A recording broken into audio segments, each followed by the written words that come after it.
Сегодня мы на самом деле фактически проводим два мероприятия. Мы сегодня проводим основное мероприятие, это наш круглый стол, который нацелен на обсуждение наших насущных проблем, вопросов развития местных товаропроизводителей. И мы надеемся, что такая площадка станет регулярной для того, чтобы вырабатывать единые подходы для продвижения продукции, произведенной в Республике Саха-Якутия, и выработки конкретных механизмов поддержки местных товаропроизводителей.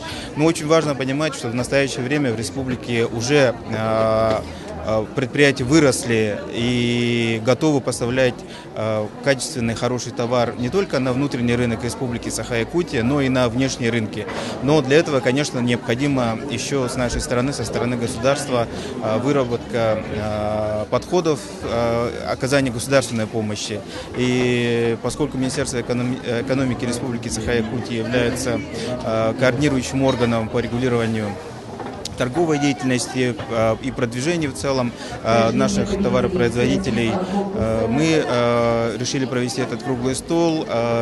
Очень большое спасибо Торгово-промышленной палате Республики Саха-Якутия, которая мы вместе сегодня проводим это мероприятие. И очень важно, конечно, что мы сегодня будем подводить также итоги российского конкурса лучших товаров.